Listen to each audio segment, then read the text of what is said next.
Muito boa noite, está começando agora um Conversa Paralela, o seu podcast da Brasil Paralelo, e eu estou aqui ao meu lado com Lara Brenner. Que grande alegria estar aqui mais uma vez. Show de bola, e hoje a gente está aqui com quem? Com Ana Paula Henkel, comentarista política, ex-jogadora de vôlei, mãe, né? Principalmente mãe, né? Principalmente mãe. E agora está escrevendo também um livro sobre o Reagan, não é verdade?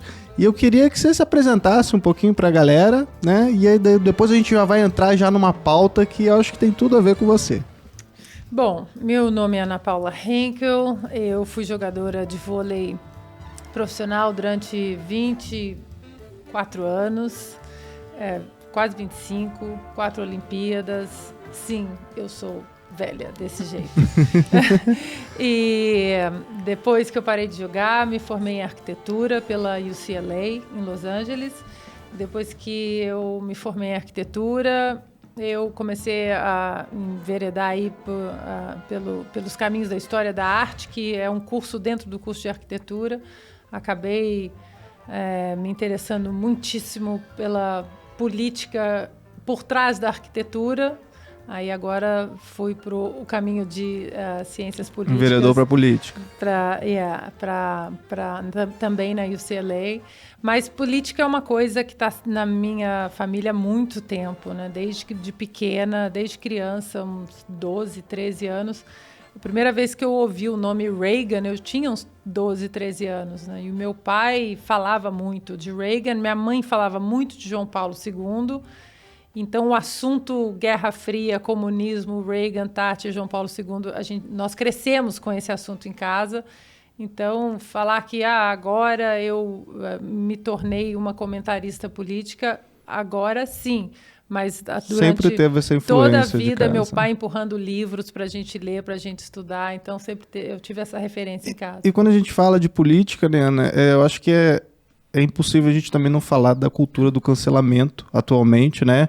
Você é uma pessoa que você tá aí nas redes sociais, no Instagram. Cancelada toda semana. E você é bem cancelado. Acho que todo mundo aqui nessa mesa já foi cancelado em algum momento, né? Se você não foi cancelado, você tá fazendo alguma coisa errada. Né? E eu queria aproveitar só pra gente introduzir essa conversa falando do caso do Maurício, né? Que ele é um ex-jogador, ele é um jogador de vôlei, né? Você é jogadora de vôlei, então tá da mesma seara ali, no mesmo esporte. Eu queria que você contasse o que você achou dessa situação. Para quem não sabe, ele fez um tweet, né? A respeito de uma revista em quadrinho lá do Super-Homem, né? Que agora o filho do Super-Homem vai ser bissexual. E ele fez um comentário a respeito disso, né? E ele foi cancelado ali pela militância, né, progressista. Né, teve o que encheu, né, os patrocinadores ali também, foi em cima dos patrocinadores. Os patrocinadores foram atrás do time, ameaçando retirar o patrocínio, né? Isso. E aí ele foi demitido depois disso do vôlei lá, do time dele. O que você achou dessa situação?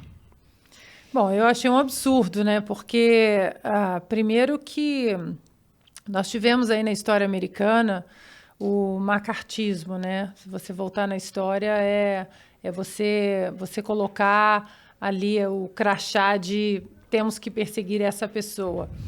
A gente voltar mais ainda, né? Tem o nazismo também, os judeus eram muito a estrela ali no peito. Obviamente que salvaguardadas as devidas proporções, né? A gente não quer minimizar uma história tão grave como a do nazismo, mas nós vivemos, né, ao longo dos anos, as perseguições elas vão tomando formas diferentes, né? E hoje o cancelamento não deixa de ser é uma forma de perseguição, porque não basta mais, e eu já estou reparando isso, não basta mais você concordar com a turma barulhenta progressista. Você não pode ficar em silêncio. Uhum. O silêncio também agora, eles já subentende-se que se você está em silêncio, você não concorda comigo, então eu também vou te cancelar. Você tem que pronunciar a favor da agenda de gênero, de identidade de gênero, da agenda progressista, da agenda LGBT. Não pode ficar em cima do muro. Não pode ficar em cima do muro. E eu acho que muita gente cansou de ficar em silêncio num silêncio que não era um silêncio por escolha, mas um silêncio de ser colocado numa espiral de silêncio, né? E muita gente, eu acho que agora está atingindo esse nível, não aguento mais ficar em silêncio. E eu acho que o Maurício, nós que temos as nossas redes sociais, que falamos de política, de cultura, de história, eu acho que nós estamos mais propensos a esses cancelamentos, né? O Maurício é um atleta, é um jogador de vôlei, ele deu uma opinião como cidadão, como pai, e nem foi uma opinião homofóbica, porque o problema é esse, né? Hoje tudo é homofobia, tudo é racismo, tudo é nazismo, e aí quando tudo nada é. Aí você acaba jogando na vala da insignificância as reais vítimas do nazismo, as reais vítimas da homofobia, as reais vítimas do machismo. Se todo homem é um estuprador em potencial, então nenhum estuprador é um estuprador, né? E essa banalização da gravidade de crimes como homofobia, racismo, nazismo, isso está atingindo um nível que prejudica as vítimas disso tudo. E o Maurício deu uma opinião dele sem absolutamente, eu não vou nem entrar no mérito técnico do que é crime, do que não é, mas no mérito do cancelamento, da liberdade de expressão, da liberdade de você escolher o que você quer postar nas redes sociais e ser respeitado por isso. E não foi o que aconteceu. Uma coisa é você ser cancelado pela turba. Vem uma porção de hater no seu perfil e te cancela e te xinga. Outra coisa é você perseguir o seu sustento, você ir atrás do seu trabalhador, né, do seu empregador, você ir atrás do seu sustento, um pai de família, né, como o Maurício. Mas eu acho que, apesar de grave a situação, eu acho que vai acontecer, já está acontecendo um efeito, um awakening. Um rebote, um né? despertar, né? Nos Estados Unidos a gente chama de efeito Streisand, né? O Streisand Effect. Você tenta conduzir uma coisa por um lado, até de implosão daquilo que você queria que implodisse, e o efeito sai exatamente oposto, né? Então, o Maurício ele foi cancelado no Instagram com 270 mil seguidores.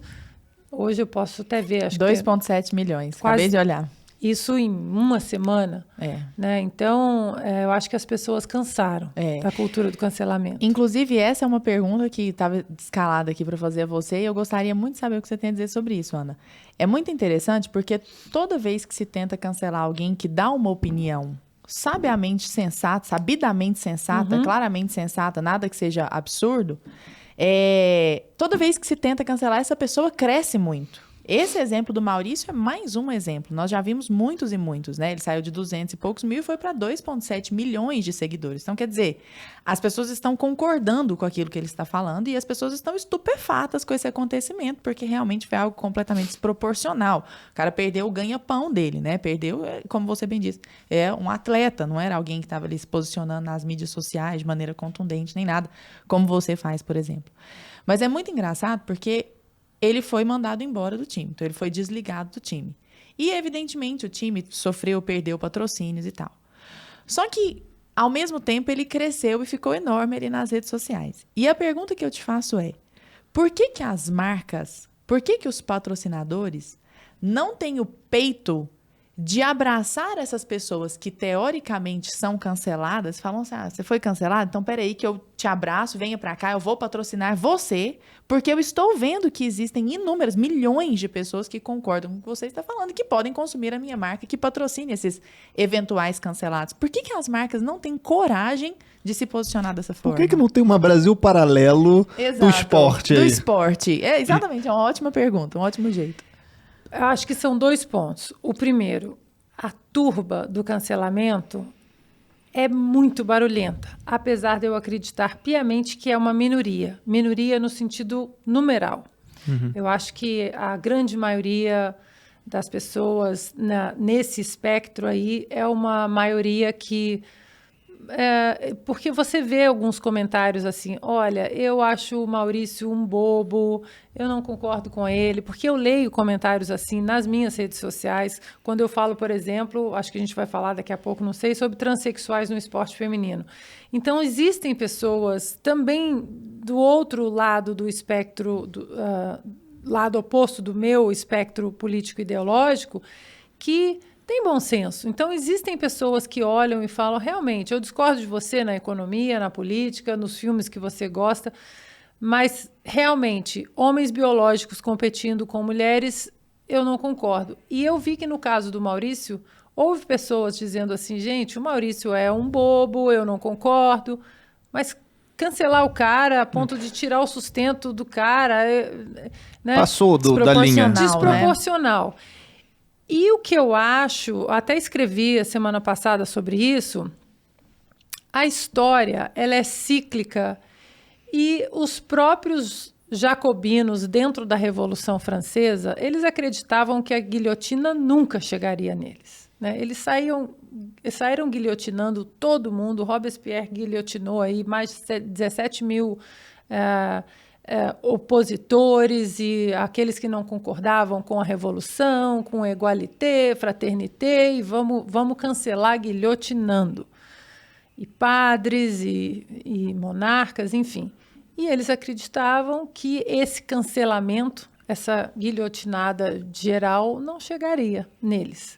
Só que a virulência, ela é tão grande, né? A violência é tão grande, a barbárie é tão grande que a guilhotina acabou chegando exatamente nos jacobinos. Perdeu o controle, né? Perdeu o controle. E eu acho que nós estamos vivendo uma era de jacobinos virtuais. Eles saem guilhotinando sem questionar. Basta discordar ou agora ficar em silêncio e não concordar, como os jacobinos faziam, que você é guilhotinado. Eu acho que existe uma maioria que não aguenta mais, embora essa maioria ela ainda seja um exército um pouco silencioso, que quando acontece um cancelamento desse, ele até aparece aí do seu lado. É isso também, eu acho que nós falamos até por experiência própria. Você entra num cancelamento, fala, meu Deus, cancelamento número 37. E contando. E contando, e em 2 dias você ganha 20, 40, 50 mil seguidores, as pessoas saem das trincheiras para dar o apoio ali que você precisa. No entanto, o outro lado é barulhento e aparece sem cancelamentos. Eles estão nessa batida diária. Quem nós vamos cancelar hoje? Quem nós vamos... E eles são muito barulhentos, embora eu acredite que eles sejam minoria. Então, acho que é uma covardia das empresas, porque eles ajoelham e beijam aí os anéis dos supostos reis do pedaço do momento. E alguém precisa quebrar esse círculo, porque nós que já vivemos alguns cancelamentos, acredito que vocês também já aprenderam que chega uma certa hora, no cancelamento número 37, que você fala... Paciência. Hold my beer. Né? Nem te tira o sono mais, Ana? Não tira o sono mais, porque aqueles cancelamentos que são contra as leis do Brasil, me xingar disso, A, B ou C, feia, boba, chata, burra, ignorante, paciência. Agora, existem leis no Brasil sobre ameaça, calúnia, difamação, e aí agora eu não discuto mais nas redes sociais, eu passo para o meu advogado. Tem uma equipe também que, tem um jornalista aqui te chamando de nazista, nem responde. Vamos tocar pelas vias legais. E isso também foi um ato de profilaxia. A partir do momento que eu comecei a fazer isso, seguindo as leis, se você me acha nazista, fascista, prova. O ônus é seu, você tem que provar.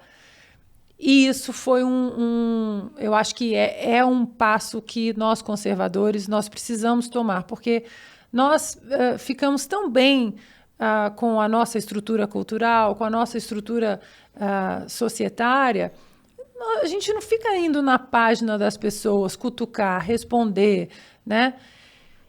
E quando o inverso acontecia, a gente fazia o quê? Deixa para lá. Uma hora vai... Eu acho que não tem mais que deixar para lá. Tem que seguir as vias legais, porque isso é uma profilaxia importante. Quem fala muito sobre isso, inclusive, e que tomou atitudes muito severas, parecidas com essa que você sempre toma, né? Foi o Ítalo. O Ítalo Marcilli, quando foi cogitado para ser ministro da Saúde, as pessoas começaram a falar que ele não tinha diploma de médico, ou que ele não tinha especialização, e ele tem, sabe? Só que havia algum problema lá nos registros, as pessoas começaram a falar que ele era um médico falso, que ele não tinha diploma, que ele não tinha pós-graduação, não me lembro exatamente qual foi. E começaram a questionar muito a profissão dele, a atuação profissional dele. E ele foi às redes sociais, peitou e falou abertamente, eu não processo mais pessoa jurídica. Agora eu processo pessoa física. Exatamente. Então agora eu vou processar o jornalista. É o que eu faço agora também. E aí foi uma medida profilática também. Agora o que eu faço? Os meus advogados já aprenderam o caminho da roça é o quê? Pedir o direito de resposta no veículo e processar o jornalista, o CPF. Excelente. E pedir o mesmo espaço para resposta. Né? Se não for o mesmo, não serve. Agora, recentemente, eu passei um caso assim, não vou citar o veículo porque não vem ao caso, se vocês quiserem saber, está tudo nas redes sociais, está tudo aí. Mas eu fui difamada de uma maneira que passa a proteção das leis ali, né? Você passa o direito de você discordar de uma maneira enfática e houve injúria, calúnia, difamação, tudo no artigo 138, 139, 140 do Código Penal. E entrei com uma ação, o veículo nem esperou a ação ser julgada e colocou a minha resposta na página 35 do site e anexou ao processo. Não, mas nós demos o direito... Aqui, ó, nós publicamos. E o meu advogado falou... Não é bem assim. Porque você chamar alguém, por exemplo, né, de nazista na primeira página e depois você dá o direito de resposta na página da culinária, né, não é a mesma coisa. Um pouco desproporcional, né? E nossas leis são claras em relação a isso. É preciso que também a gente entenda que as nossas leis são claras e que nós precisamos buscar esses direitos legais porque eles são sólidos e eles funcionam no Brasil. É impressionante como eles funcionam, como a Delegacia de Crimes Virtuais funciona no Brasil. Eles são muito rápidos. Então, a gente não tem mais que ficar... nem bater boca na internet e nem ficar, deixa para lá, segue o caminho legal ali e continua fazendo o trabalho paralelamente. Agora, quando você comentou, né, hoje em dia, quando você está na internet, né, no Instagram, por exemplo, tem uma massa de pessoas que vão no teu direct para falar coisas que você não perguntou. E a gente que está nas redes sociais, postando conteúdo lá, é uma coisa que a gente não costuma fazer isso, né? É até meio louco se você pensar, cara, eu não ia no perfil do fulano, por mais que ele falou alguma coisa que eu não concordei, eu não vou ficar indo no direct dele, encher o saco dele. Isso acontece muito, eu imagino, com você, né? As pessoas chegam pra você, ou reclamam, ou às vezes mandam umas indiretas, ou aquele tal do passivo-agressivo com você, né? Isso tem bastante, eu já vi bastante você... mostrar isso também nos teus stories, né? Você não deixar barato, você não deixar aquilo silenciado, você mostrar, olha, essa pessoa falou tal coisa, não podem deixar isso acontecer com vocês. Tem alguma dessas histórias, o que é mais danoso assim para você? Você se sente mal? Já se sentiu mal com essas situações? Ou quando alguém te calunia, ou esse lance da injúria? Tem alguma coisa que realmente te toca, você fala, cara... isso não devia estar acontecendo? Ou... Hoje não. Eu já fiquei muito mal em alguns momentos, porque são cancelamentos injustos, né? Você vê o seu rosto exposto em agências de checagem, como fake news, como nazista, como racista. Eu não posso dizer que assim, não me abala. abala porque você sabe da sua índole, você sabe da sua criação, você sabe do trabalho que você está fazendo, você sabe do que você respeita, das pessoas que estão à sua volta, né? Do respeito mútuo que você tem com todas essas pessoas que muitos querem te colocar uma pecha que você não tem. Você sabe da sua criação, né? Do conteúdo da sua alma. Então, é difícil você ver, mas agora eu entrei num modo, eu falo modo automático. Modo olímpico que eu falo. Eu falo que eu entrei no modo olímpico, que eu vejo, o coração palpita um pouco, eu passo para o meu advogado e sigo fazendo o meu trabalho. Porque você continua sendo uma pessoa normal. Às vezes as pessoas, acho que o pessoal deve achar que só porque é um famoso não tem sentimento e aí você continua sendo mãe, sendo uma pessoa normal, você continua tendo seus sentimentos e você às vezes receber essas mensagens, pô, nazista, cara, é uma mensagem assim, porque hoje em dia virou tudo banal, fascista, pô, fascismo foi uma coisa horrorosa, assim, que aconteceu na história da humanidade, assim, e você receber esse adjetivo, assim, né, enquanto você sabe que você não fez nada que corrobore aquele adjetivo. Mas ao mesmo tempo, eu acho que essa batida de xingamentos tão levianos e com desrespeito tremendo ao significado histórico dessas palavras, mostra que os meus argumentos estão vencendo, que eles não conseguem derrubar os meus argumentos e as vertentes do meu raciocínio em relação ao assunto A, B ou C. Partem pro ad hominem, né? Partem pro ad hominem e precisam simplesmente matar o mensageiro porque o argumento está insuportavelmente forte. Eu não sou capaz de derrubá-lo. Então, a partir do momento que você incorpora essa consciência, o xingamento ele começa a bater. Você cria um teflon. Uma coraça, assim. Você cria um thicker skin, né? Uma coraça, uma pele mais grossa que você fala, bom, se começaram a me xingar, é porque o meu argumento deve estar incomodando e deve estar bom, né? Então, se está xingando... Porque eu já recebi críticas também... Construtivas, assim. Que eu parei para pensar. Eu posso até não ter concordado no outro dia, mas me fez parar, me fez reanalisar algum pensamento.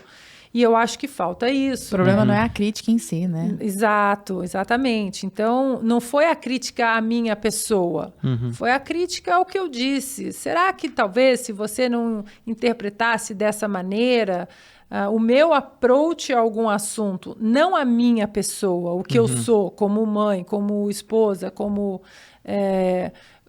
amiga, mas... Uma crítica às suas ideias. Uma crítica a um comentário jornalístico, a um comentário histórico. Isso é válido, isso faz parte, né, do debate intelectualmente honesto e é necessário.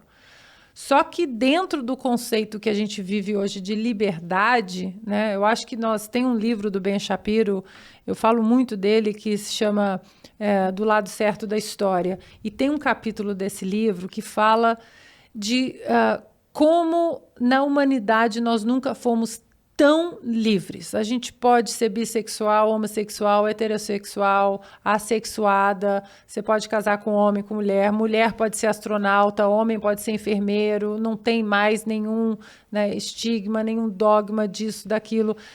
A tecnologia vacinal, de ir para o espaço, que nós nunca tivemos tanto sucesso na humanidade quanto agora, que você pode ser absolutamente tudo que você quiser. Você pode ser até cachorro, se quiser. Você pode ser até cachorro, se você quiser. Dragão. Exato. E, no entanto, é a geração que mais reclama de tudo.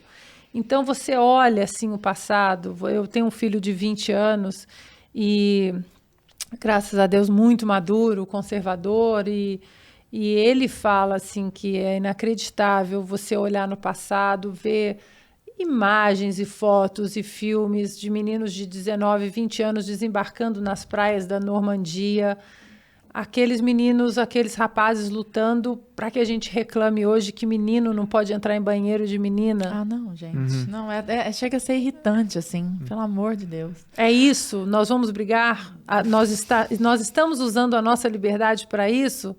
né? Então, será que não tem nada mais grave? Agora, é uma geração que tem tudo muito de mão beijada, né? E a partir do momento que você tem tudo de mão beijada o tempo todo, você entra numa cultura de cancelar por coisas ridículas, porque você não tem nada para fazer. Como diria o Peterson mesmo, né? É a geração que reclama do mundo, não arruma o próprio quarto. Mas não arruma o próprio quarto, não pede, não pede, não pergunta para a mãe se quer uma ajuda na cozinha, ou para o pai se quer uma ajuda para consertar o carro.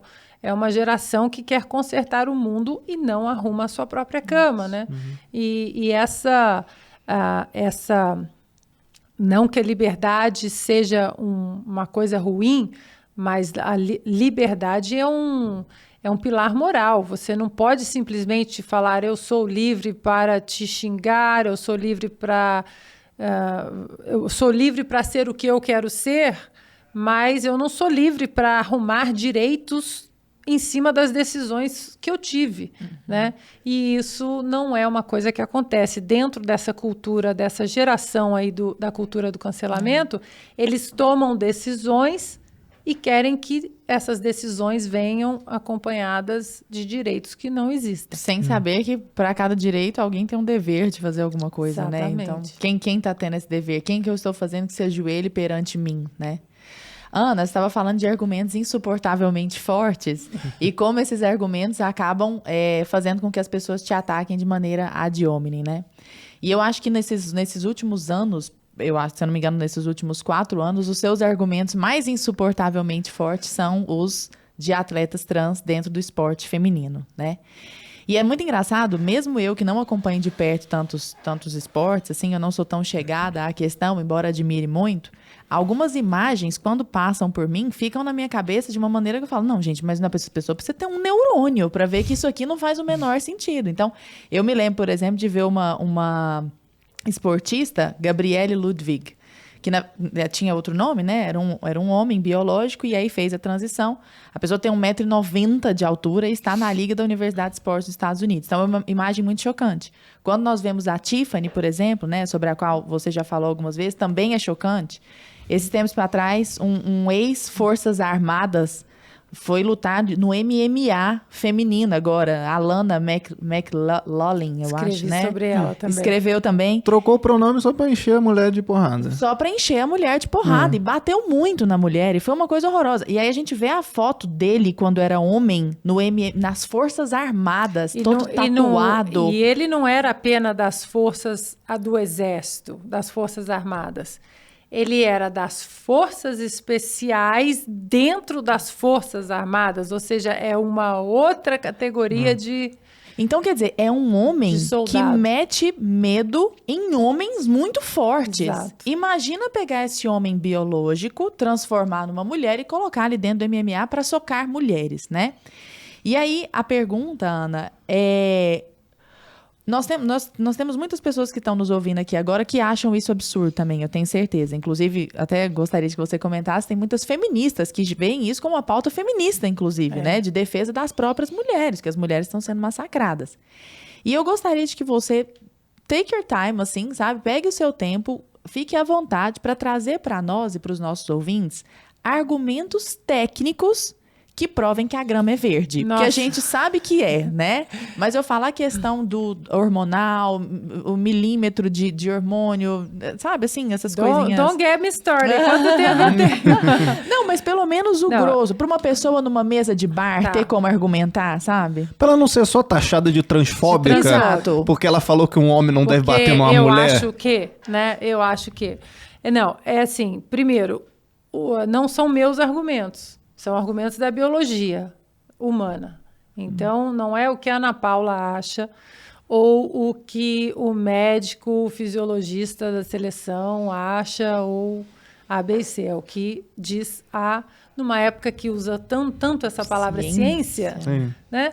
Então, por que a ciência humana some, desaparece quando falamos de transexuais no esporte feminino? E as feministas precisam também sair dessa espiral de silêncio aqui no Brasil, porque nos Estados Unidos elas já saíram. É uma pauta que une democratas e republicanas. elas não concordam na política econômica, na política social dos partidos, mas nessa pauta elas convergem. Feministas do Reino Unido, Inglaterra, converso muito com elas. Nós temos um grupo grande que nós trocamos bastante, né, material. Feministas na Alemanha, feministas na Austrália. Então, muita gente, inclusive a Tiffany, acha que é uma pauta pessoal, minha contra a Tiffany. E, para a gente usar o português bem específico, né, o buraco é bem mais embaixo.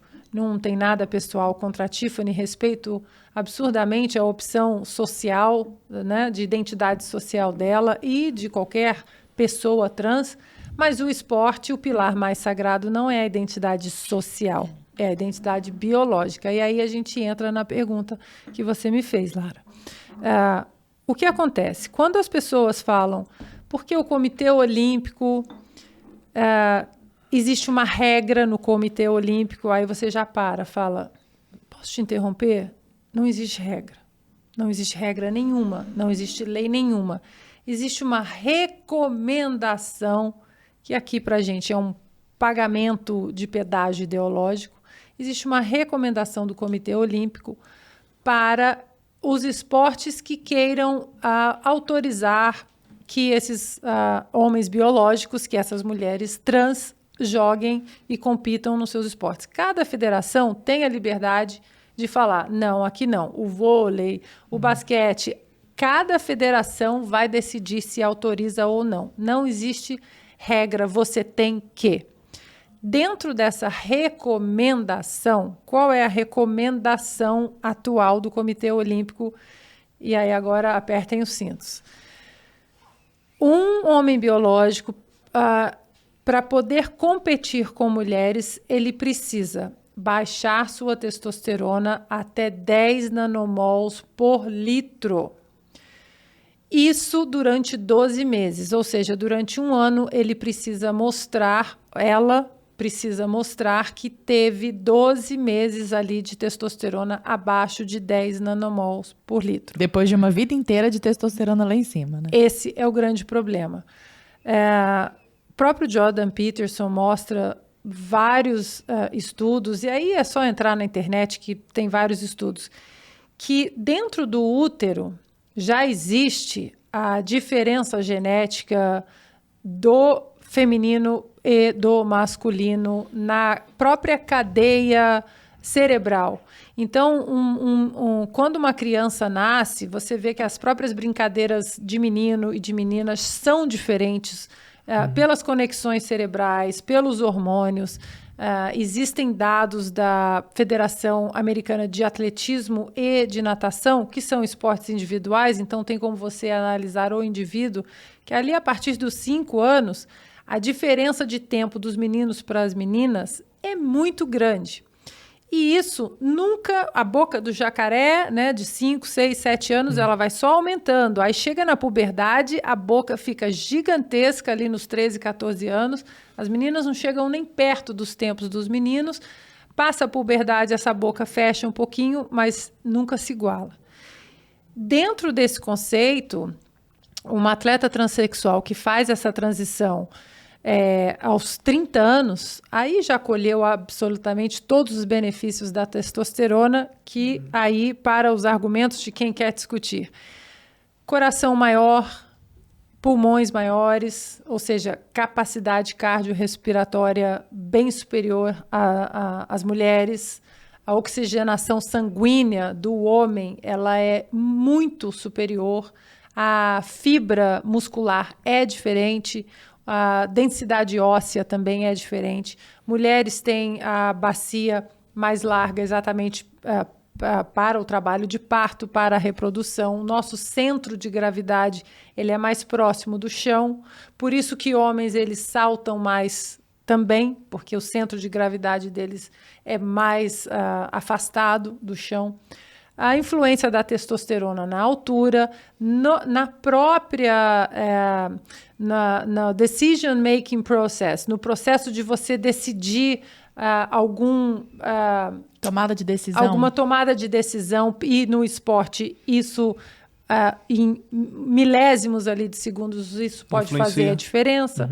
Então, tudo isso é genético. Não adianta você baixar a sua testosterona a 10 nanomols por litro, que a sua carga genética já está totalmente estabelecida de uma maneira muito sólida no seu corpo. Então, é uma falácia dizer que os estudos provaram mentira, porque não existe estudo nenhum, e isso é exatamente o que as mulheres pedem hoje no Comitê Olímpico. Estudos. Onde estão os estudos? E aí, quando a comunidade trans fala, não, mas se vocês estão incomodadas, apresentem os estudos vocês. E aí entrou uma figura muito interessante nesse conceito todo, que foi a tenista Martina Navratilova, homossexual, assumida, casada com uma mulher há muitos anos, foi treinada por uma técnica trans, a Renée Richards, e elas são contra transexuais no esporte feminino. Então, até a técnica também. Até a técnica que é trans. Até arrepiei. Como cancelar essas pessoas? Foi cancelada, Martina Navratilova foi cancelada. E quando isso foi proposto, se vocês estão incomodadas, apresentem os estudos. A própria Martina falou, não, esse espaço aqui é meu. Se você quer entrar, você apresente o seu estudo, que não há interferência biológica, científica ou genética da maneira como vocês querem entrar. Outros pontos muito surreais desse debate todo é o quê? Mesmo uma atleta trans que baixa o seu nível de testosterona a 10 nanomol por litro, nós, Lara e eu, nós temos uma média de 2,8 a 3,2. E o COI fala em baixar até 10. Até 10. Ou seja, uma trans que tem 9 nanomols por litro durante o ano, ainda tem 3 vezes mais testosterona que a gente. Caramba, isso eu não sabia. Tanto é que as mulheres biológicas, e tem o caso de uma corredora, a Semênia, que tem uma disfunção hormonal e produz a testosterona endógena, ela tem uma produção natural muito elevada de testosterona, que às vezes chega até 5 nanomols por litro, e você vê a aparência física dela, é uma mulher biológica, mas a aparência tem uma certa masculinidade. Essa mulher é obrigada a passar por um tratamento hormonal e diminuir a sua testosterona. Ou seja, essa política é nefasta para as mulheres em todas as esferas. Caramba. Além de um outro ponto, é que nós mulheres, no esporte, nós somos policiadas, testadas dos 16 anos até o dia que você parar de competir. Em casa, fora de casa, competição. Eu já recebi a equipe de antidoping na minha casa às 6 da manhã. Surpresa, vamos fazer xixi para ver se você está comportadinha. E a testosterona no esporte é o suprassumo do esporte. Qualquer gotinha a mais no corpo de uma mulher já faz uma diferença gigantesca. Então, enquanto nós mulheres fomos policiadas a vida toda, dentro e fora de competições, uma atleta trans está passando aí por toda a puberdade, colhendo todos os benefícios da testosterona. Ou seja, esse debate não é um debate sobre inclusão de trans, é sobre exclusão de mulheres. Porque meninas nos Estados Unidos que passam ali o ensino médio, que é o high school, treinando, investindo, competindo para ganharem bolsas de estudos nas universidades importantes, porque toda a universidade nos Estados Unidos ela é paga, elas hoje estão perdendo bolsas atléticas para meninos que, dependendo do estado, como o meu estado na Califórnia, por exemplo, você só precisa se identificar como menina. Caramba, não precisa nem fazer cirurgia nem nada. Isso tem outra questão também. A recomendação do COB tirou a cirurgia. Antes tinha baixa a testosterona a 10 nanomols por litro e cirurgia. Hoje não tem mais. Hoje nem precisa. Não.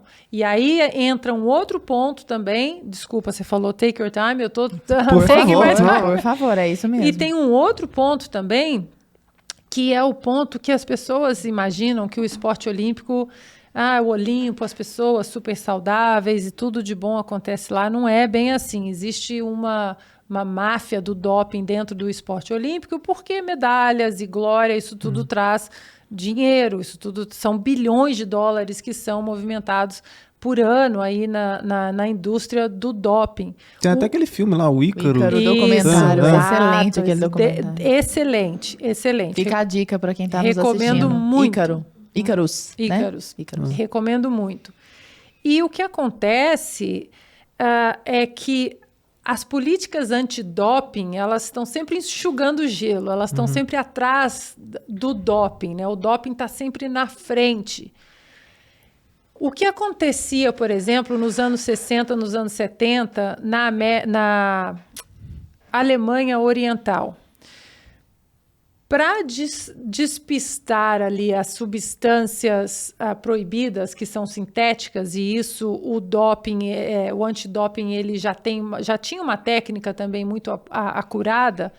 O que acontecia? As atletas do atletismo, as corredoras, elas engravidavam dos seus técnicos, davam um pico de testosterona, porque a gravidez traz esse pico de testosterona, e aí elas abortavam. Nossa, Que? eu me lembro disso. Caramba. As atletas ginastas também muito. Então, mulheres, as atletas da Alemanha Oriental, elas chegavam a ter 13, 14, 15 abortos durante a vida atlética, porque abortava, dava o pico de testosterona, chegava na competição, competia, abortava. E assim foram anos. Que loucura. Quase. É muita loucura. E isso é para ilustrar que o esporte de alta performance, ele tem um lado obscuro, ele tem um lado que não é bonito. E a partir do momento que a gente abra essa porta de transexuais, de homens biológicos no esporte feminino, não pense vocês que só os que querem se tornar mulheres, não vai acontecer. Vai acontecer, isso vai ser a exceção, porque a regra vai ser federações inescrupulosas pegando meninos, baixando a testosterona durante 12 meses, competindo, ganhando medalhas, depois dispensa, não precisa de cirurgia mais.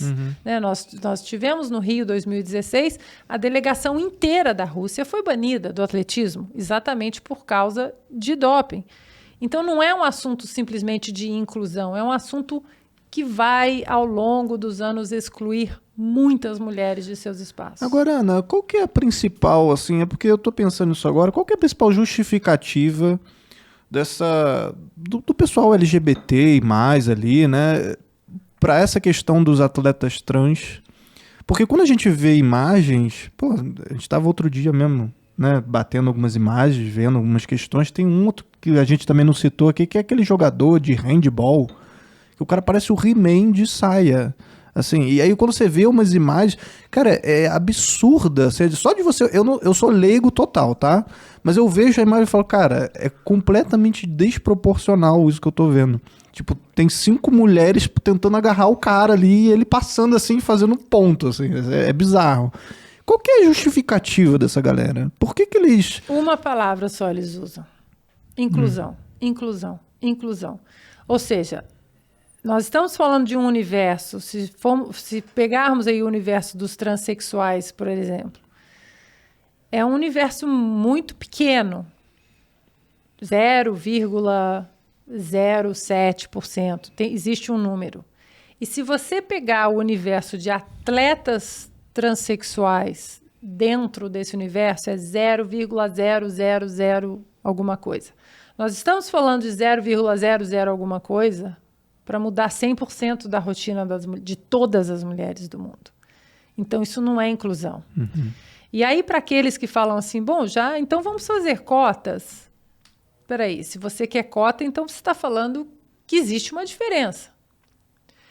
Quando eu fui convidada para fazer um debate na Câmara dos Deputados em Brasília, os dois lados foram lá. Eu fui com advogados da Federação Internacional de Vôlei, que entendem muito de políticas antidoping, sabem muito sobre hormônios, enfim. E a Tiffany estava com o time dela ali também, e ficamos 6 horas ali, fizemos uma palestra grande, o lado deles, o nosso. Em 6 horas, eu acho que eu ouvi a palavra inclusão umas 900 vezes. Eu não ouvi nenhum argumento científico, nenhuma prova de que a ossatura da Tiffany diminuiu, o coração diminuiu, os pulmões diminuíram, que a altura dela de 1,96, 97 Nossa. não foi estabelecida também pela testosterona. E o interessante é que no final dessas 6 horas,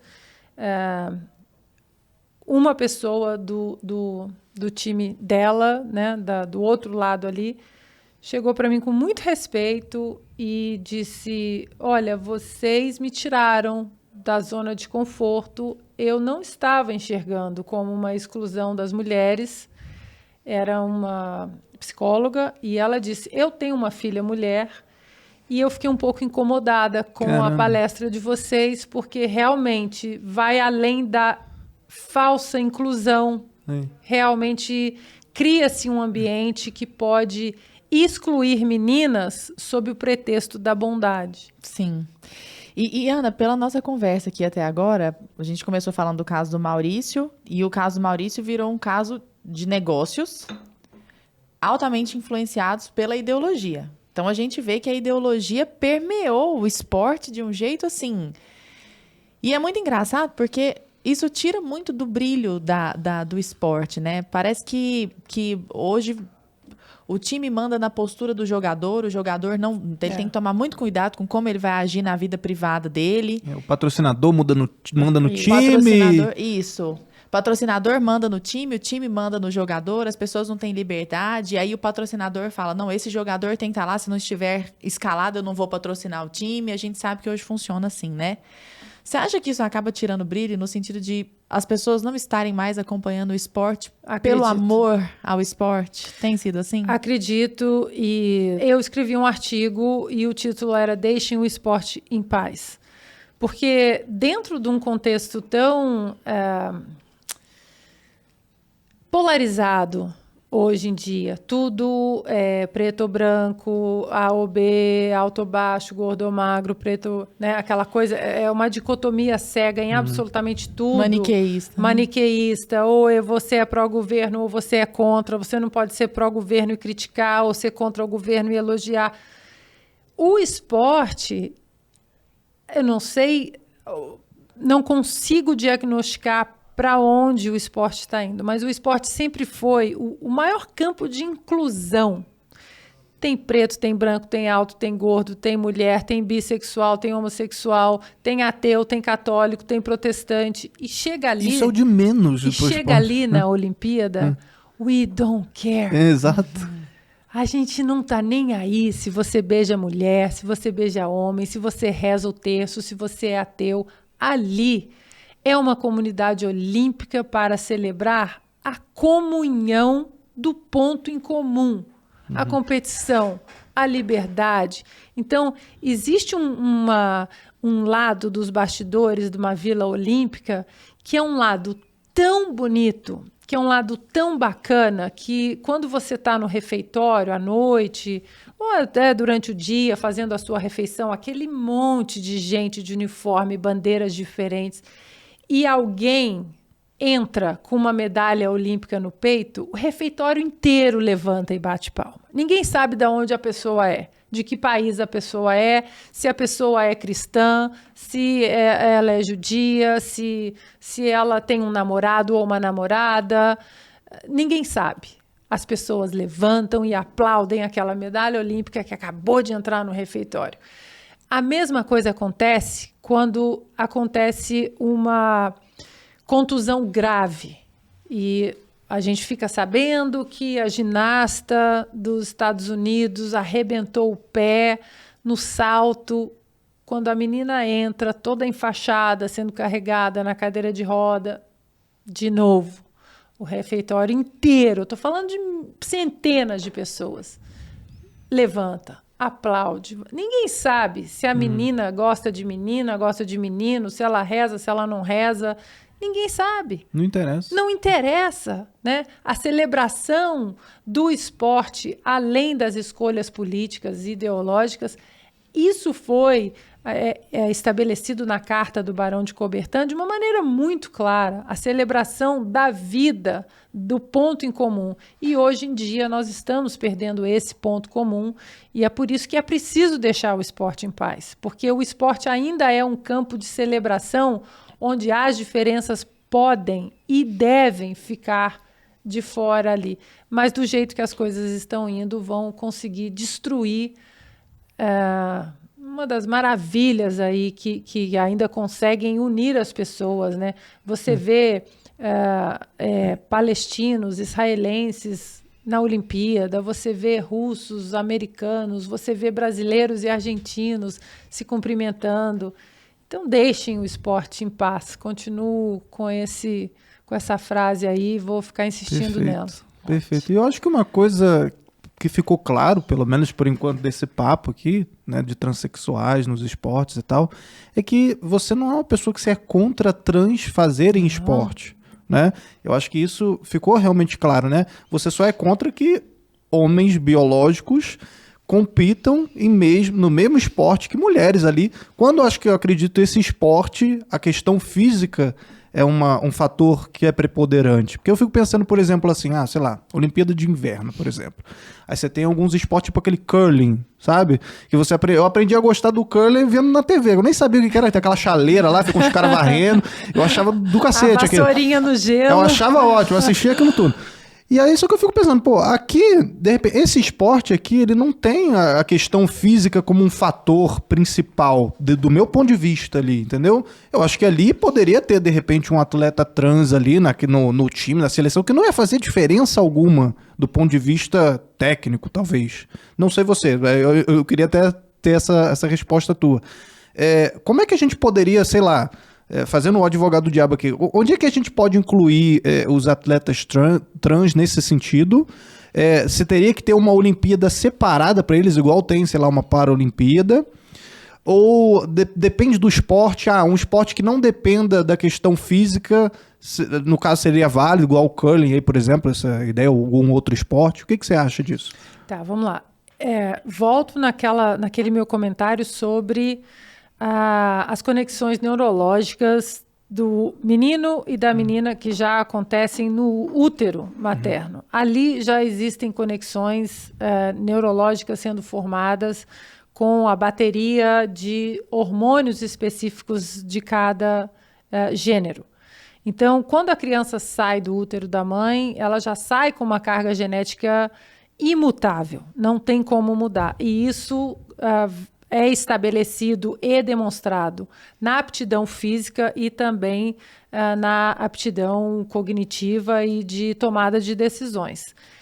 Então, eu acho que nenhum esporte deva receber homens biológicos, porque não é apenas uma diferença física, é uma diferença neurológica também, psicológica. Nós temos TPM, nós temos outros fatores hormonais que pesam dentro de uma competição, e pesam mesmo. Para incluir, a minha opinião, para incluir verdadeiramente atletas trans, já que nós estamos aí querendo bater o preconceito contra essas pessoas, o certo seria colocar uma atleta trans, que é um homem biológico, jogando com os homens. Independentemente da maneira como ela se apresente, cabelo grande, cabelo comprido, batom, sem batom, a verdadeira inclusão é respeitar aquela opção social daquela pessoa e como ela quer viver e aceitá-la no seu ambiente genético, no seu ambiente biológico. Por quê? Porque é uma liga de homens, nós não vamos aceitar um homem que se sente como mulher, o preconceito está aí.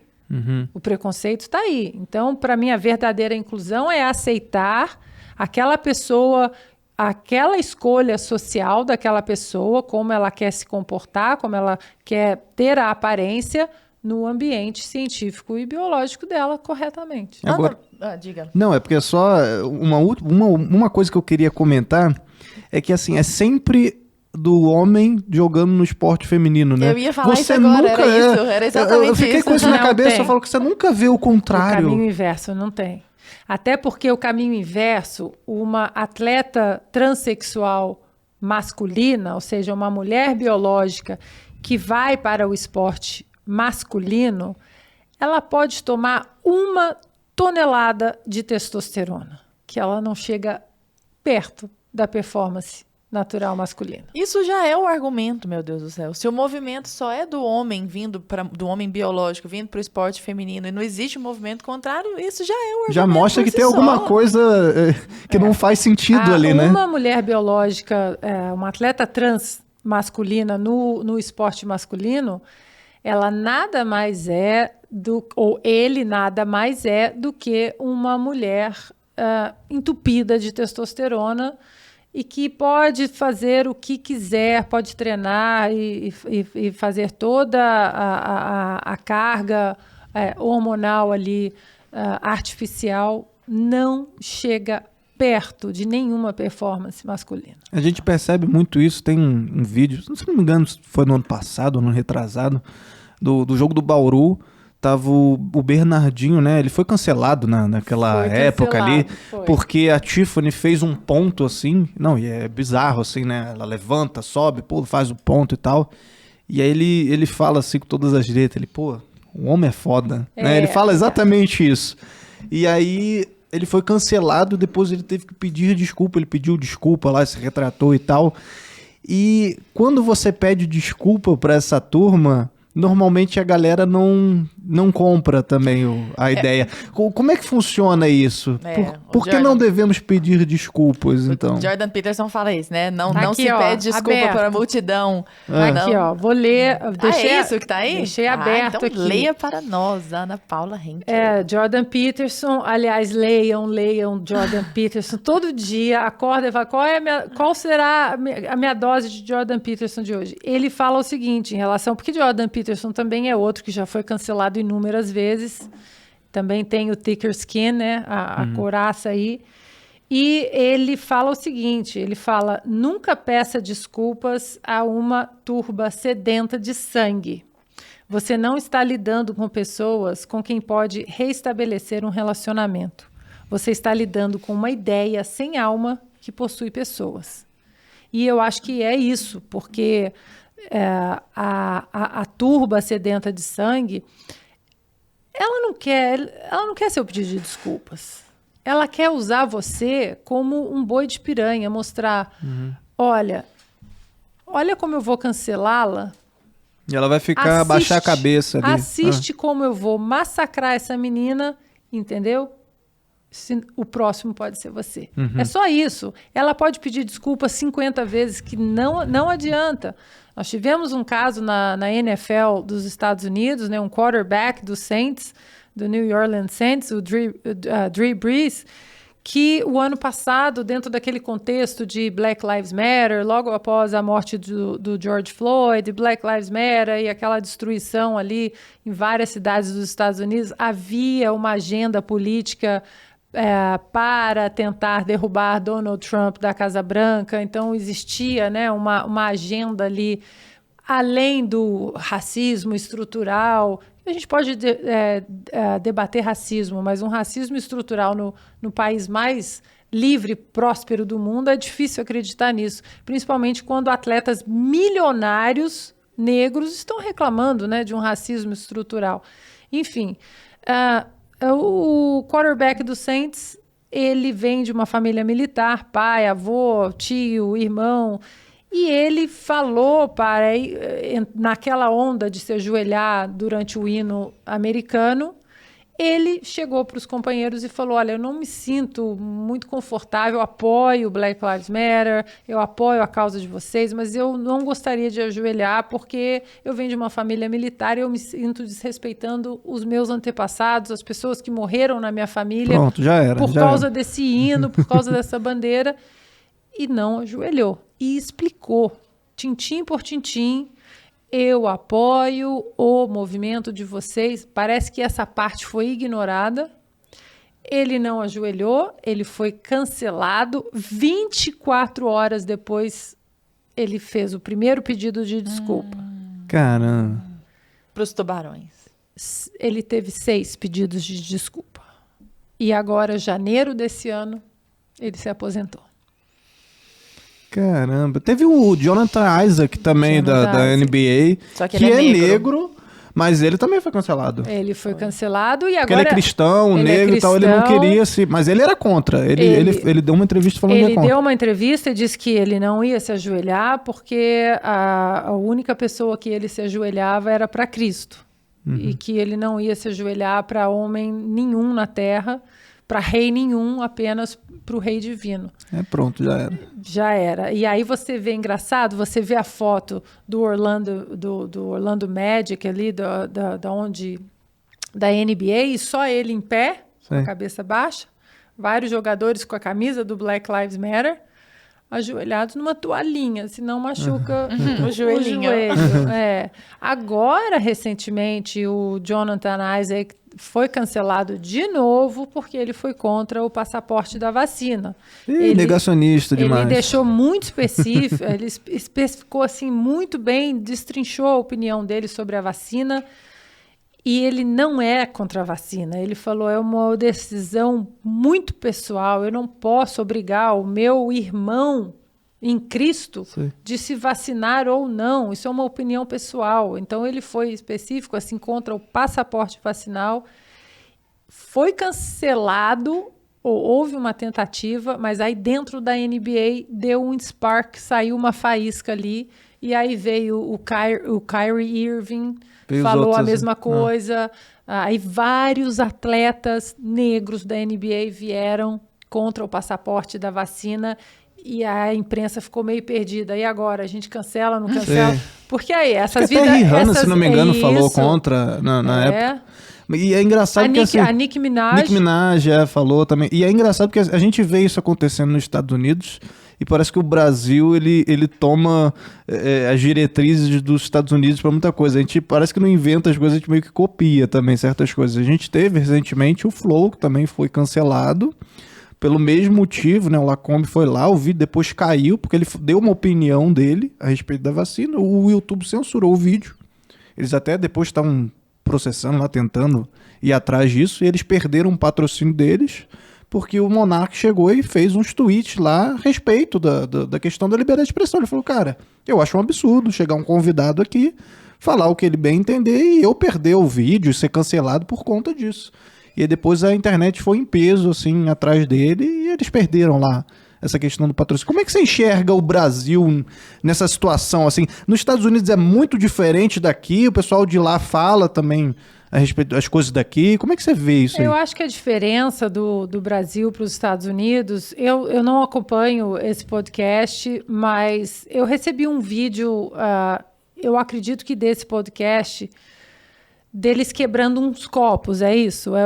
São os mesmos? Eles estavam quebrando eu uns já não copos. sei te dizer. Eles receberam, eu acho que é o mesmo. Eles receberam o Luciano Hang, né, o dono da van. Luciano Hang chegou lá com um presente, uma caixa com copos com cristais, né, copos de vinho. E fizeram a entrevista, agradeceram. E numa outra entrevista, eu não sei quem eles estavam entrevistando, mas era um entrevistado que era oposto à ideologia. Ali. Eles pegaram os copos que o Luciano Hang tinha dado para eles e eles quebraram.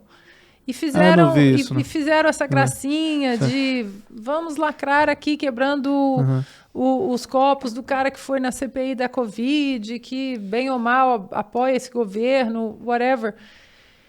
E eu acho que eles retiraram o vídeo do ar porque pegou muito mal. Inclusive, pessoas que eram contra o Luciano Hang falaram, poxa... Não precisava, né? Não precisa. Pode falar, critica o cara, mas o cara chegou ali com um presente. Então, eu acho que isso cai naquela rota que a gente estava falando dos jacobinos, né? Você fica ali pagando o seu pedágio ideológico, você fica guilhotinando as pessoas, uma hora vai cair em você. Não adianta pagar o pedágio ideológico achando que isso vai ser um seguro, vai ser uma proteção para que a guilhotina não chegue até você, porque vai chegar. Inclusive, recentemente, uma live do presidente Jair Bolsonaro foi derrubada, uma das lives que ele fez, e ele foi impedido de postar vídeos, acho que durante uma semana. E o próprio monarca do Flow se pronunciou, apesar de todas as divergências com o governo, ele se pronunciou contrariamente àquilo, falando, olha, vai vendo aonde isso... Mais ou menos igual a Maurício, né? Vai vendo aonde isso vai chegar, porque é exatamente esse movimento jacobino que você está falando. E aí ele...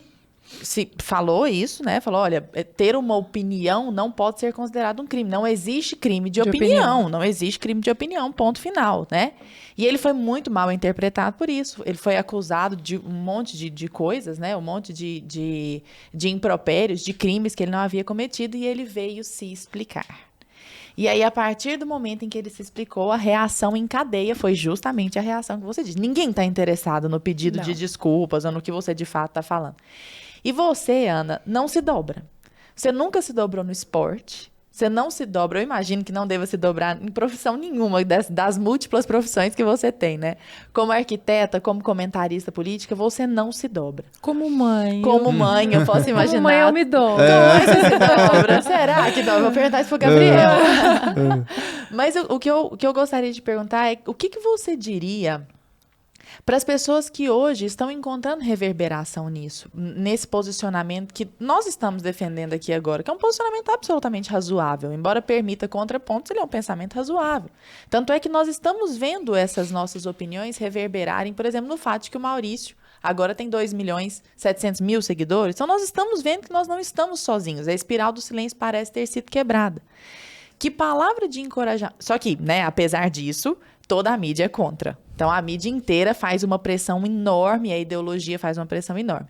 Que palavras você diria para aquelas pessoas que são como nós, que compactuam com isso que nós estamos pensando aqui, mas que estão com receio, estão com medo, que volta e meia ficam com receio de falar alguma coisa ou que querem pedir desculpa? O que você diria para essas pessoas? Bom, acho que a primeira coisa a dizer é que pedir desculpas quando você erra é um ato necessário, né? Errei, pedir desculpas. Isso aí eu acho que é uma grandeza da alma humana que ao longo da nossa vida a gente tem que alimentar. Agora, o exame de consciência é: qual foi o crime que eu cometi?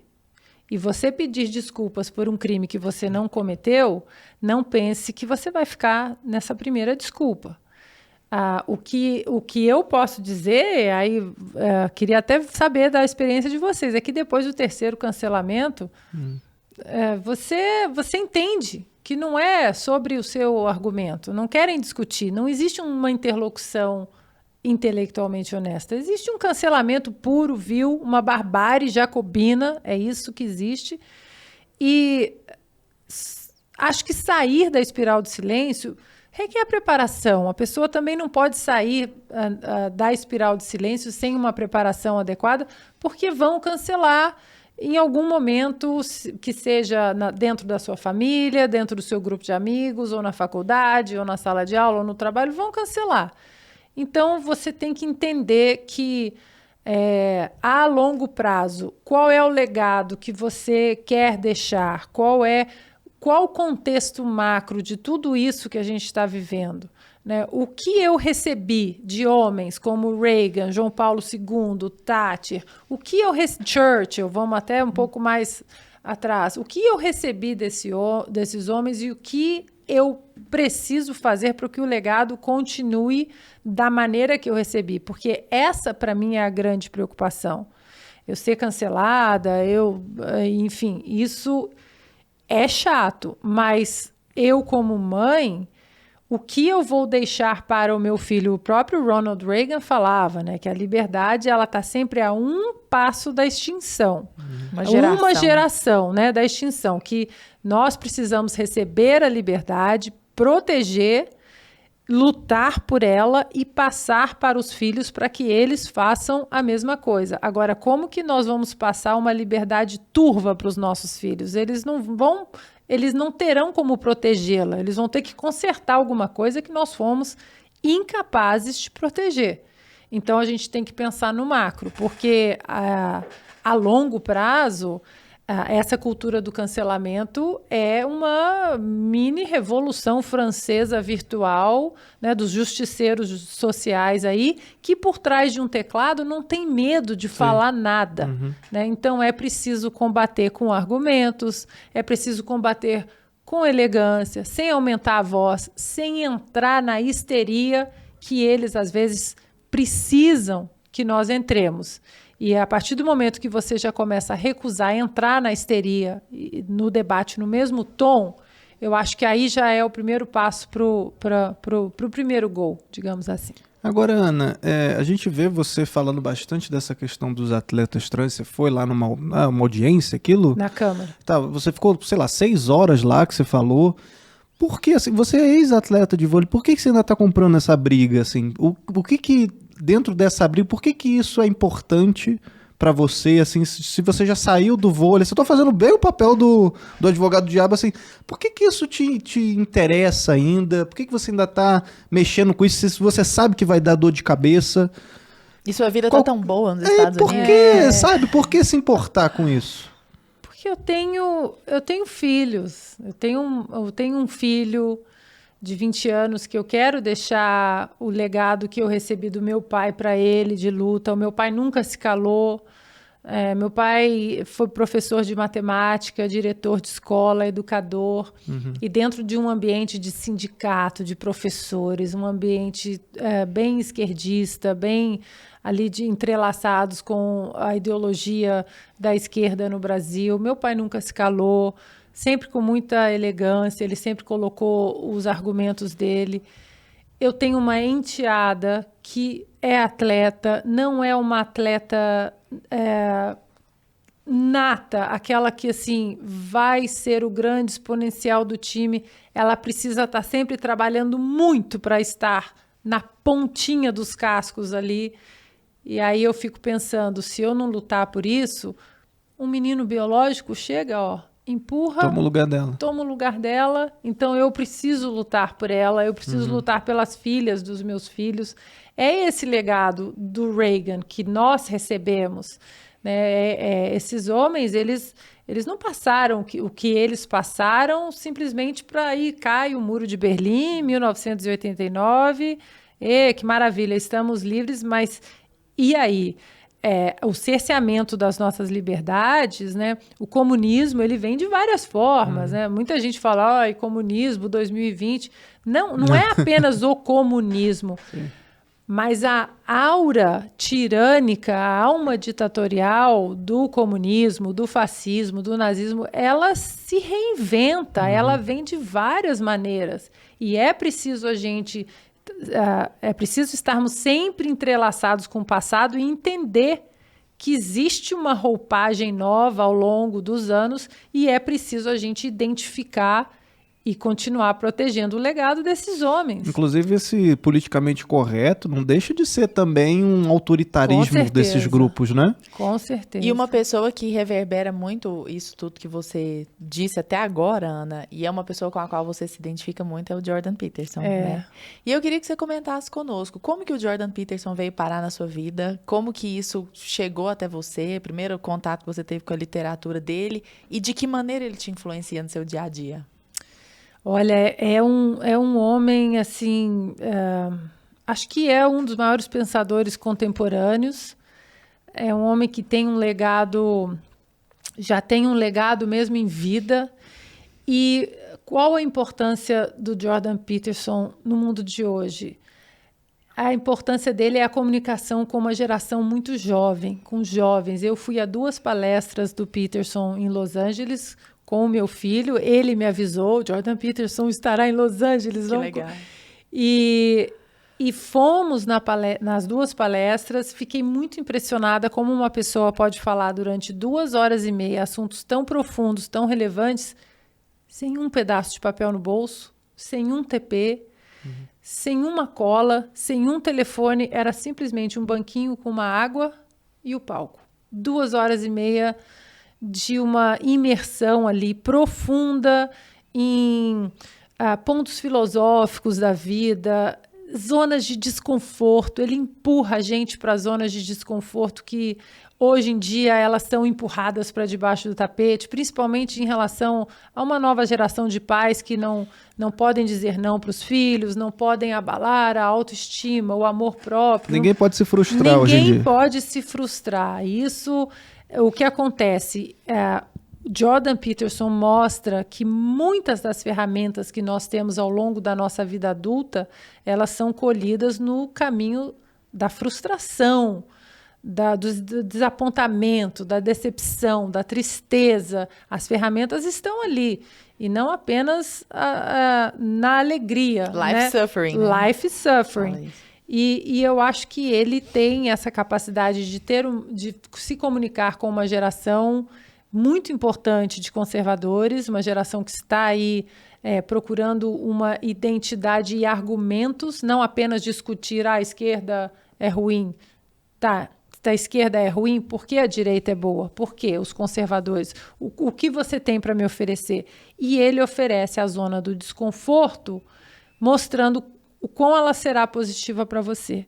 Então, ele tem uma série bíblica que você pensa, poxa, eu vou ficar ouvindo sobre a Bíblia, não que isso seja ruim, mas ele traz os pensamentos da Bíblia para o nosso dia a dia, para a nossa vida cotidiana, e é um engrandecimento, um enriquecimento que você escuta 2 horas e fala, já acabou, e você já quer passar para o outro. Aliás, para quem está nos escutando, essa série está toda disponível no YouTube, gratuitamente. Sim. Tem um vídeo dele, inclusive, que é uma palestra sobre o Rei Leão. Ele mostra vários simbolismos, assim, vários filmes da Disney, inclusive. Então é muito interessante, né? Como ele traça também todo o ponto de vista cristão ali também, né?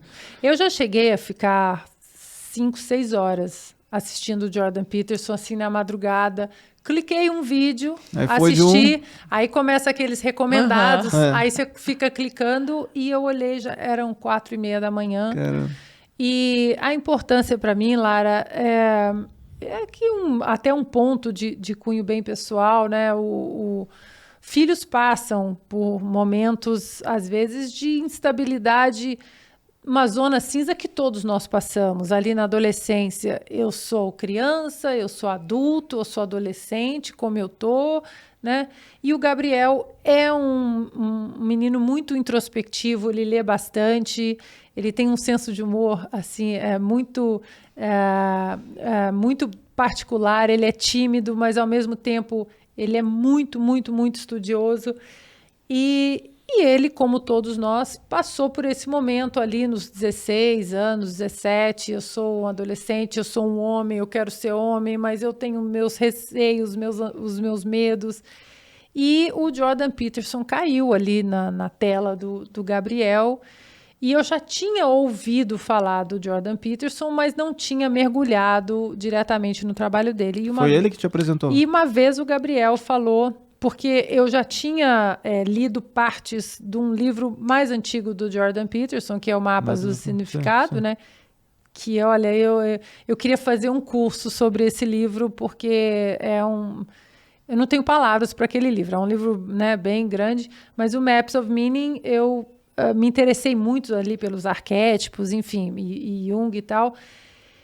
E eu já tinha um conhecimento desse trabalho do Jordan Peterson. E quando o Gabriel me apresentou o Jordan Peterson contemporâneo, com uma linguagem muito específica, direta para os jovens, ele falou, mamãe, você já ouviu falar do Jordan Peterson? Eu falei, já, filho, eu já conheço um trabalho dele aqui, o Maps of Meaning, que é espetacular. Mas é um trabalho muito técnico, o Maps of Meaning.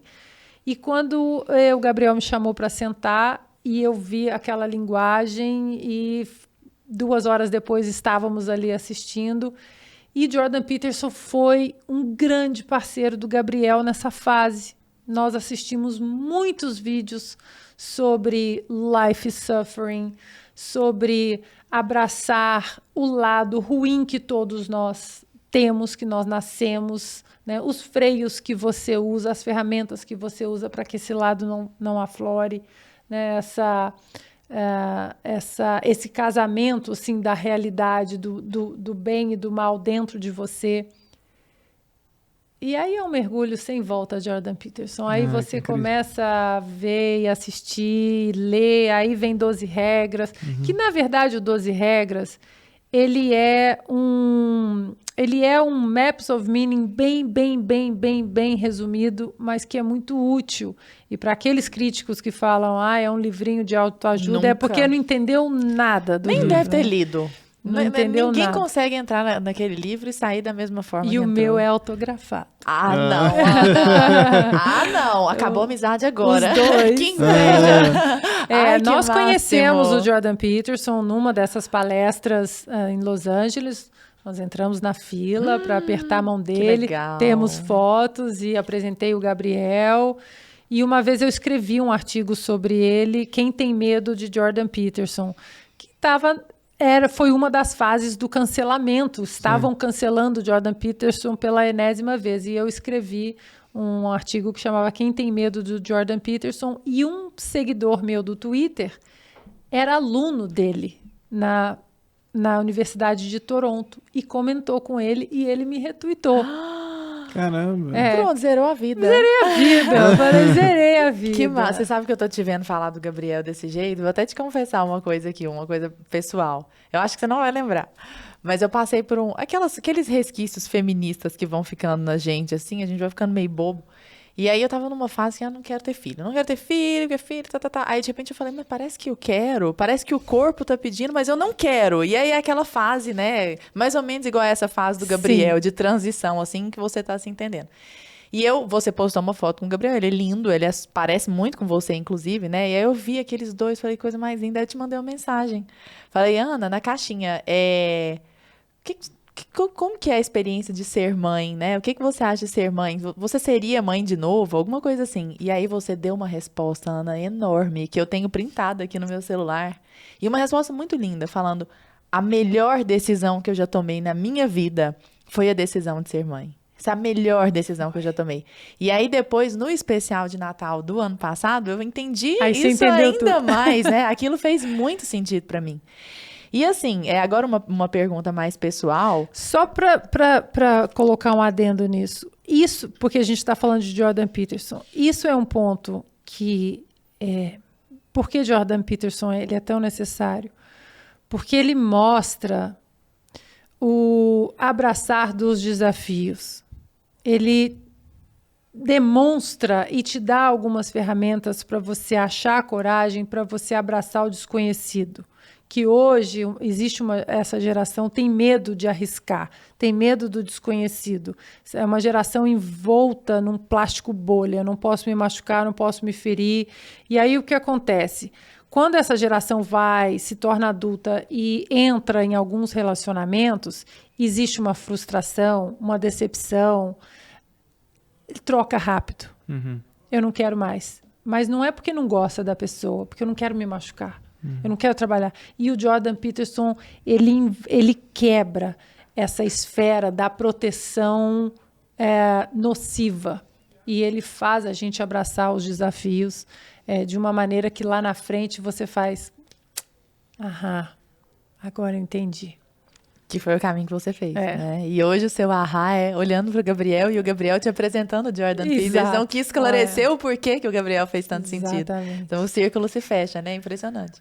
Ana, você tem muitas vertentes, né? Moram muitas Anas aí dentro, mais ou menos tipo Fernando Pessoa, assim. Então tem a Ana arquiteta, a Ana esposa, a Ana mãe, comentarista, ex-atleta, medalhista olímpica, mega medalhista olímpica. Tem a Ana que cuida de si, com certeza, né? Então ele vai ali, escolhe uma maquiagem e tudo mais. Então são muitas Anas aí dentro.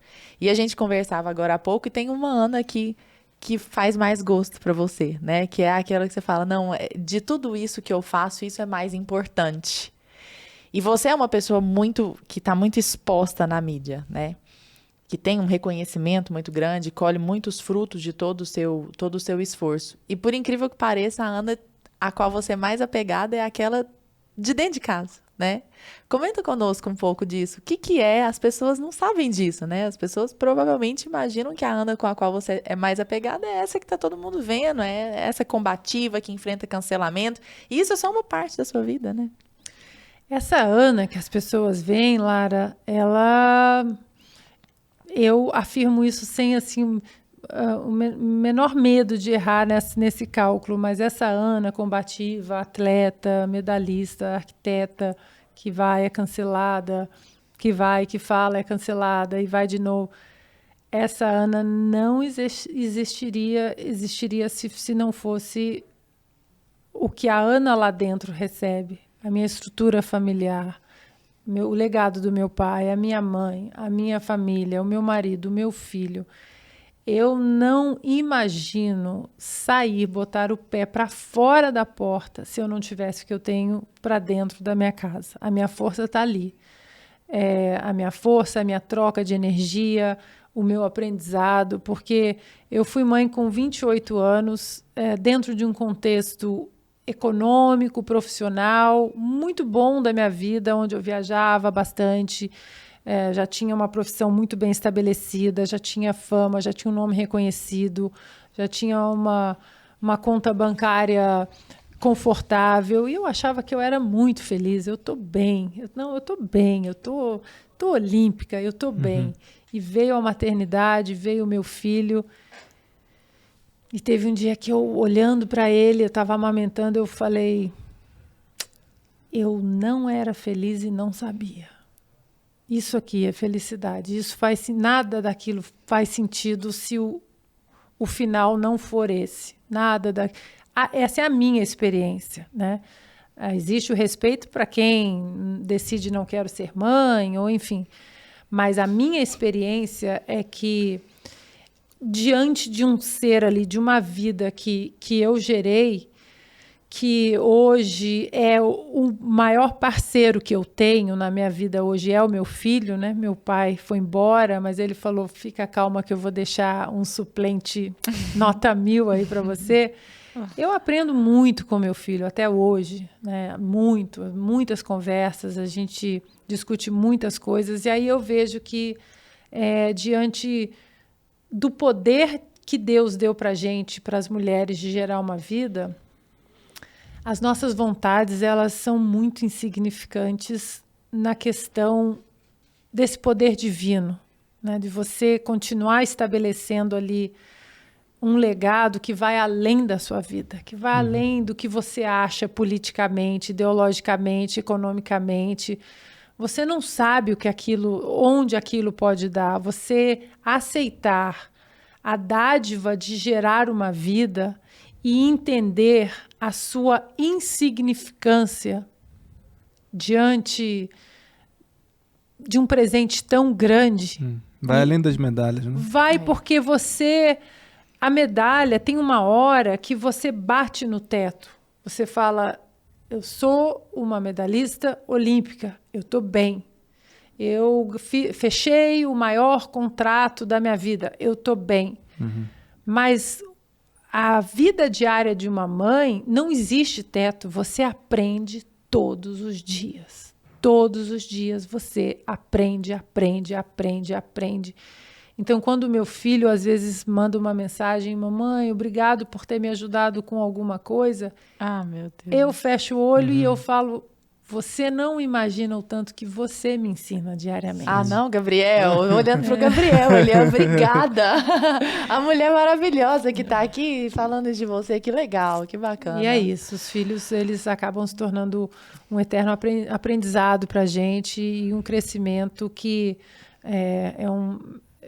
é um respeito, né? Abraçar isso é um respeito à dádiva divina de podermos gerar uma vida. A gente estava falando de tantas Anas aí, né? Eu queria aproveitar e falar um pouquinho da Ana política, né? De comentarista política. Hoje você abraçou, né, essa causa, né? Você trabalha com isso também.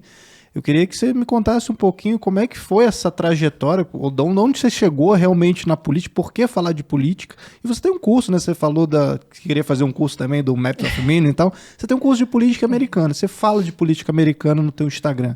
Por que o brasileiro precisa entender política americana? Para começo de conversa, assim. Porque eu acho que os pilares da liberdade no Ocidente estão estabelecidos na América, né? Estão estabelecidos ali, né? O farol da liberdade, ele está estabelecido ali. Liberdade de expressão, liberdade religiosa, tudo que a gente vê na primeira emenda da Constituição norte-americana tudo aquilo está estabelecido na vida diária. E eu só percebi isso quando eu me mudei para lá, porque antes, quando eu era atleta e jogava contra as americanas, eu confesso aqui, eu já confessei isso até para o meu marido, que existia um preconceito. Eu tinha um preconceito. Uniforme, olha como são, uniforme mais bonito, como elas são, como elas põem a mão no peito para cantar o hino, como isso, como aquilo. É uma rixazinha. É uma rixazinha. Que bandeiras na porta de casa. Só que aí quando você mora lá, você entende que é um conceito muito maior do que o conceito visual que nós vemos e crescemos vendo nos filmes americanos, né? Filmes de guerra ou filmes, né, A, B ou C sobre a cultura americana. É um conceito filosófico muito acima do conceito visual a que nós somos bombardeados durante muitos anos. É difícil explicar, porque o conceito filosófico dessa liberdade, ele é muito estabelecido. Muita gente fala da Casa Branca, de Washington, quem é o presidente que está agora na Casa Branca, no Salão Oval.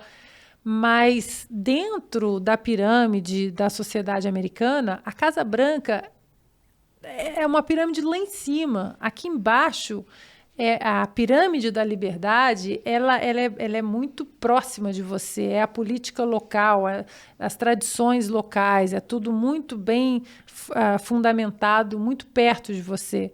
Então, até chegar lá em cima, eu até costumo falar no meu curso que o presidente norte-americano ele manda menos do que as pessoas imaginam.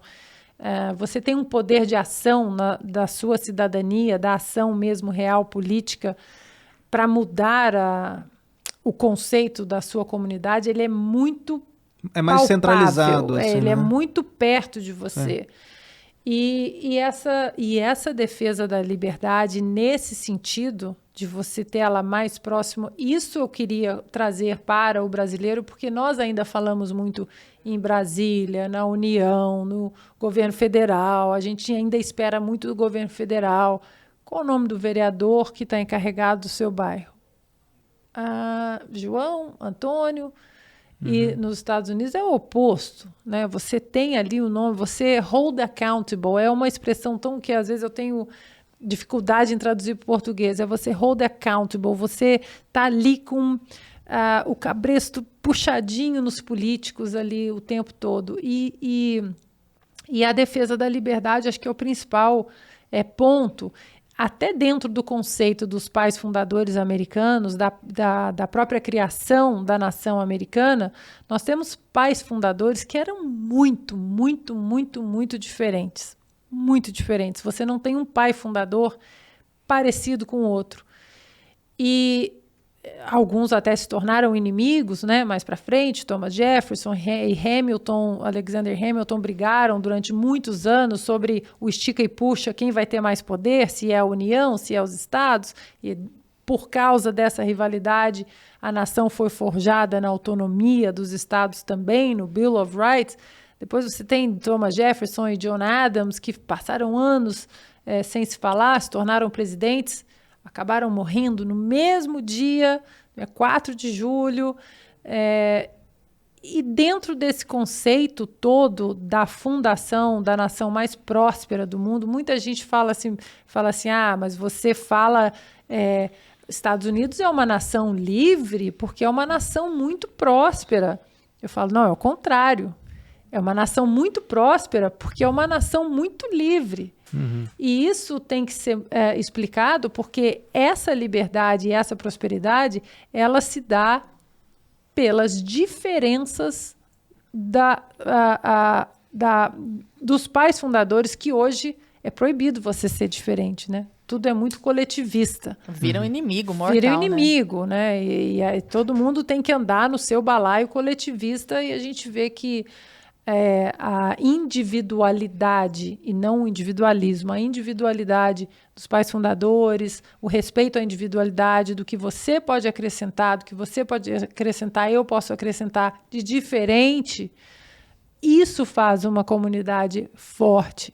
A celebração das individualidades num bem comum, né, num objetivo comum.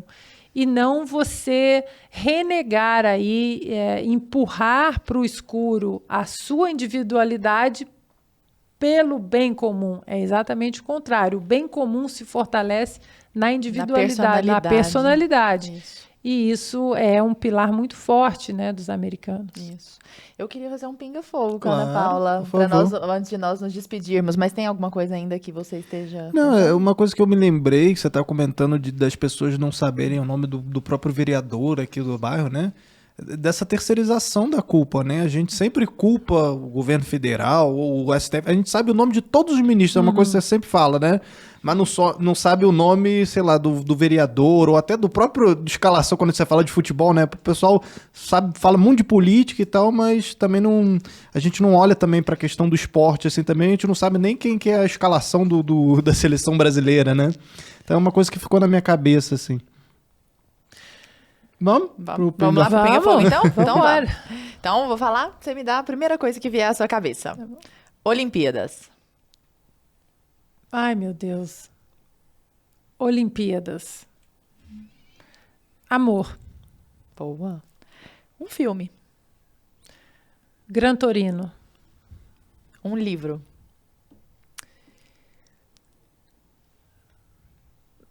A Bíblia. Não tem como, né? Gabriel. Minha vida. Esporte. Leitura. Mudei. Boa. Sofrimento. A falta do meu pai. Deus. O único norte. Muito obrigada. Eu posso fazer só mais uma? Oh. Essa é polêmica, hein? Brasil versus Estados Unidos, pra que time você torce? Depende. Depende, porque olha, na Olimpíada eu vi jogos que eu tinha amigos nos Estados Unidos e amigos no Brasil. Aí o meu marido falava, você vai torcer pra quem? Eu falava assim, eu vou torcer pra que acabe logo esse jogo. Porque quando é Brasil e Estados Unidos, eu sempre vou torcer pro Brasil. Sempre, sempre, sempre, sempre. Sempre. Inclusive, quando existe uma regra no Comitê Olímpico que se você passa 5 anos sem jogar pelo seu país, você pode jogar por outro país.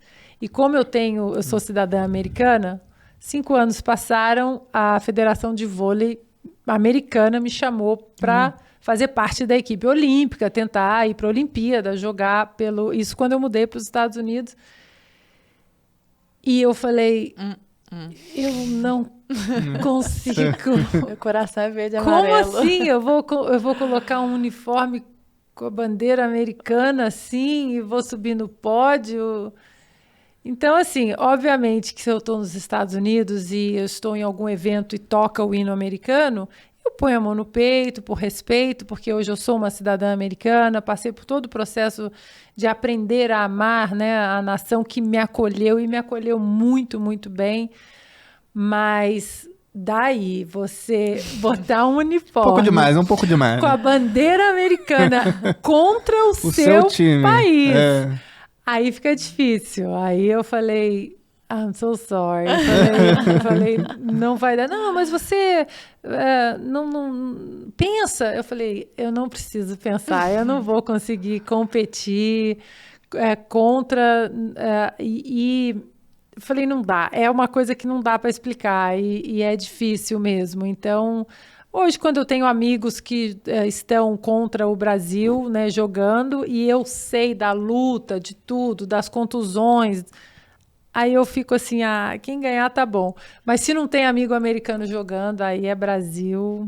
Aí você nem precisa pensar, né? Aí nem pensa, aí nem pensa. Ana, muito obrigada pelo bate-papo. Eu que bate-papo agradeço. agradável. Nossa, foi excelente. muito bacana. Eu Muito, que muito agradeço. obrigada. E volte mais vezes, E viu? parabéns pelo trabalho de vocês. Estão fazendo diferença aí. Vocês estão ajudando a formar uma geração de pessoas capazes de argumentar com elegância, com conteúdo. E vocês, na verdade, estão mostrando aí que são o legado de Jordan Peterson. Então, olha só. Estamos sobre ombros de gigantes. Tá vendo? Muito obrigada. Obrigada. Obrigado Um beijo. você. Até a próxima. Beijo.